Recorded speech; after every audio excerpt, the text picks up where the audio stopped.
First up is a new film called Atlas, and it's out streaming on Netflix. And I joke about this a lot, but this might legitimately be the first film that I've seen that has been written by an AI or somebody being held hostage by an AI and forced to write robot propaganda. It stars Jennifer Lopez, Sterling K. Brown, and Simu Liu, and it's set in this sort of far-flung-ish future where robots/AI have gone rogue and taken over, which is a concept that we have seen over and over again. The robots are led by Simu Liu, who they never quite explain how he's a synthetic creature turned AI, turned is he a Terminator? Is he a clone thing gone wrong? This film is not concerned with details or logic or any sort of grounded sci-fi. It's just here to say robots are bad, but actually not.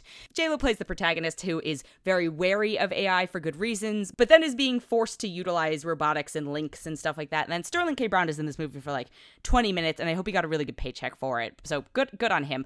Oh my God, it's just such a waste of time. So expository with all of the dialogue. Nothing is actually a conversation that humans or humans and robots trying to emulate human behavior would have.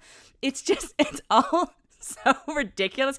It almost was fun at a certain point, I could see a world in which you were to imbibe something or, partake of something that may be legal in your state, that this could be watchable in those modes. Unfortunately, I was not in any of those states of being. So for me, this was just a slog to get through. And the thing that came to mind when I was watching this is I recently had to take a trip to the airport and I was flying out pretty early. And so I took a ride share, and my ride share driver, for the entire trip, pretty quiet, we exchanged pleasantries at the beginning of the trip. He said, hello, good morning, very early. And then maybe a mile or two from the airport, he goes, without any context, do you think Jennifer Lopez is a good actress? And I went, wow, sir, thank you for asking this question. I have so many thoughts on this. And after having seen this movie, it further ebbed away at my argument. I said I actually don't think she's a particularly good actress. I think she's a good entertainer when it comes to probably her live shows and some of her presence and maybe unintentionally, ironically, providing some entertainment in serious forms. But when it comes to acting, I think she has a few sweet spots. I'm a fan of her rom-com work. Give me a Maid in Manhattan or The Wedding Planner any day of the week. I also thought she was great in Hustlers, but every other role before or since has really tried the theory of, is she a good actress? My driver did not particularly seem to have a strong opinion on her one way or another. He actually just wanted to talk about Kelly Rowland, so it was a very bizarre trip. But a question that I'm grateful he asked that came out of nowhere, that this film, unfortunately, is a tally in that, no, she is not a good actress scenario. It's one of those movies where it's your lead star is so attractive that the film is obsessed with trying to overcompensate and show that she's smart. So let's slap some glasses on her. Let's have her play chess. These things that are supposed to shortcut to the audience and indicate that this character is, of course, more than just her exterior beauty.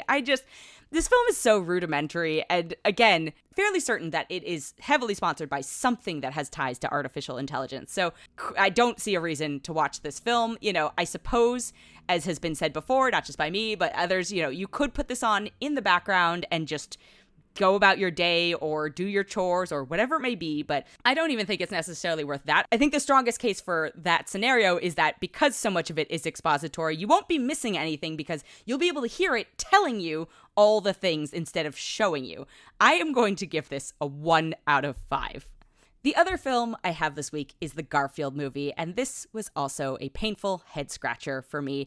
I have to ask myself, do kids even like Garfield anymore? And I say this as someone who I recall reading Garfield as a child and not particularly gravitating towards it. I was more of a Calvin and Hobbes and Foxtrot person. And I went down a deep dive of why did they make this movie? Is this one of those scenarios where an IP is expiring and in order to retain the rights to it, they have to make a movie every few years? This is a legitimate thing that happens. I don't know. I tried to find out, Jim Davis, the creator, had sold the rights to the Garfield company to a subsidiary of Viacom. So Paramount owns it, but Sony made this movie. The fact that I'm talking about the business behind this film and not the actual film should probably tell you how I feel about the film itself. It was so tedious. And I'm like, okay, I don't necessarily think I'm the target audience for this, but if I was a kid, would I find this funny? And I don't even think the humor is geared towards kids. So who is this supposed to be for? I don't have an answer here. Also, the voice cast. You've got Chris Pratt as Garfield, and I have such mixed feelings on Chris Pratt. I think he was perfectly cast as Emmett in the Lego Movie. I will give him that. I think it was a great casting there, but I'm like, this does not say Garfield the cranky cat to me. This says Chris Pratt and maybe Andy from Parks and Rec. You've got Samuel L. Jackson playing a character called Vic, which, fine, whatever. Samuel L. Jackson gets a pass from me every day. You've got Nicholas Hoult playing John Arbuckle, Garfield's owner. And I'm like, why Nicholas Hoult? I actually didn't think he was the worst voice actor. Like, I don't think he was bad, but if you notice, you don't see a ton of the voice stars. You only see a select few of the voice stars doing press for this movie. And I'm like, okay, then why cast somebody of that caliber and level for a pretty throwaway role that is pretty reliant on the animation itself? So, like, what you doing here? And you're not going to trot him out on the press tours. Again, this is getting very meta, which tells you how I feel about the actual film, in that I don't have a lot to say, aside from, dear God, what did I watch? Hannah Waddingham's in it, Ving Rhames, Cecily Strong, Harvey Guillen, Brett Goldstein, Bowen Yang, Snoop Dogg.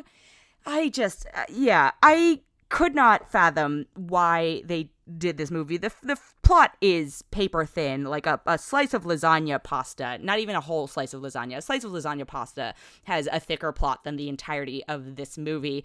I think the characters, they're a little redesigned to be cute. My current leading theory on why this movie is maybe to re-up on Garfield merch and licensing. Like, that seems like the most logical play. We've had other Garfield movies before. I actually don't think I've seen any of them, and now I feel like with good reason. I do know that there's the Bill Murray one from 2004, which is 20 years ago, which is wild. But also, Bill Murray feels more like a Garfield to me than Chris Pratt if you're basing this on the comics, and what else is there to base this on? Anyway, I have talked considerably about this. I do not also, in good conscience, recommend this film to anyone at all. You know, even if you have young kids and you are desperate for something to watch this weekend, I don't do it. Don't do it. Save yourself. Save yourself. I'm so sorry. I know how much work goes into these films, especially something like an animated film, right? Where everything has to be thought about and produced, etc., etc. But this was just a brutal watch. I was trying to, I had to check myself. I was like, am I being overly cynical here? Am I being a Garfield? I don't know. I do hate Mondays, but I feel like most working adults do. So anyway, not worth your time. I don't think children will be particularly entertained by it. So if that's the main reason you're going to see it, like, ugh. And then also, if you're a Garfield superfan, like, it doesn't feel like a lot of the things that make Garfield the character that has been known to people. So I'm going to give this a 1.5 out of 5. The only reason it's getting a 0.5 over Atlas is that it was shorter by about 30 minutes. So I went, okay, less time off my life. But a big yikes for both films.